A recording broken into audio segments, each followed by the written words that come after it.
भगवा ध्वज धारण करके भारत माता पीछे बब्बर शेर की सवारी करके पूरे देश को गौरवान्वित करती है, पूरे देश को एक नए रूप में दिखाती है कि ये भारत माता है।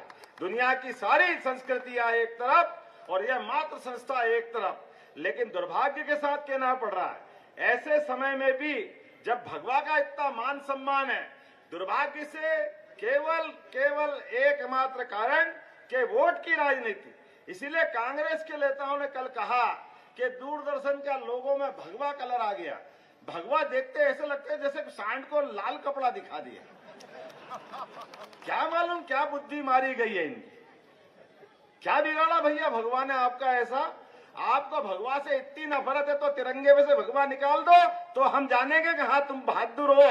वोट के लिए तिरंगा और बात के टाइम भगवा और भगवे से नफरत, दोनों चीज नहीं चलेगी।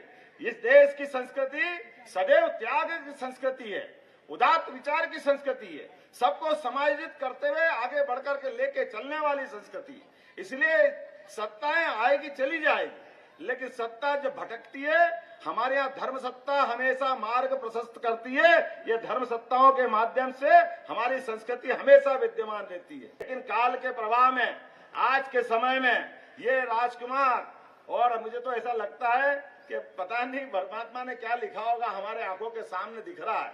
एक राजकुमार नरेंद्र मोदी से मुकाबला करने पैदल निकले, और पैदल क्या निकले, उनको लॉन्च किया 2014 में कि नरेंद्र मोदी जी का मुकाबला करने के लिए पप्पू जी आएंगे।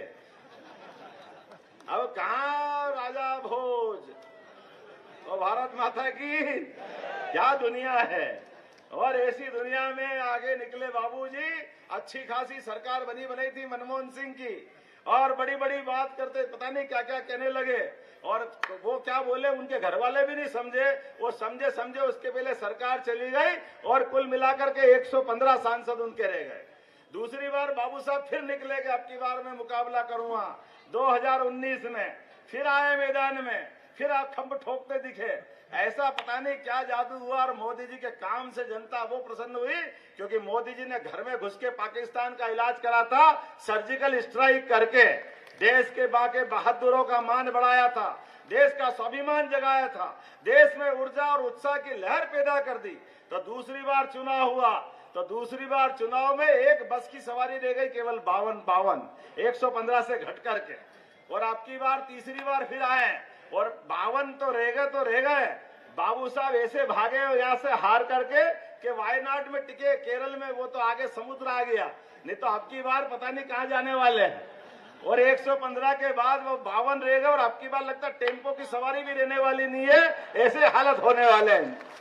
जिस ढंग का माहौल बना हुआ है वर्तमान के दौर में, ऐसे हाल तो है ही। समझे न बूझे क्या क्या बोल देते, कैसा बोल दिया भगवा के लिए, भगवा करण नहीं होने दूंगा। अरे वाह भैया वाह, तू भगवा समझता है क्या होता है भगवा? ये त्याग की संस्कृति तेरे बस की बात नहीं है, पहले समझ ले ये है होता क्या है, किसको कहते हैं भगवा। अपना जीवन का प्रत्येक क्षण जो जीवन पूरा समाज के लिए समर्पित कर दे, ऐसी उदात्त विचार की संस्कृति के आधार पर पूरा देश उनको सम्मान के साथ देखता है। अब तो आप बताओ कैसी समझ में आ रही है, और इसीलिए जनता जान रही है, और हम भी देख रहे हैं सुन रहे हैं। वायनाड से तो गए बार गलती से जीत गए, अब की बार कोशिश कर रहे कि वायनाड भी छोड़ के भागूंगा, क्योंकि वायनाड से भी निपटने वाले, वहां भी कोई उनको संभालने वाला नहीं है, क्योंकि कर्म ही ऐसे, दूसरे किसके पास जाएंगे। आप एक नहीं दो नहीं लगातार, और मुझे इस बात की प्रसन्नता है कि पूरे देश के अंदर माननीय मोदी जी जो कहते हैं वो हमेशा होता है। इसलिए नारा क्या देते, मोदी है तो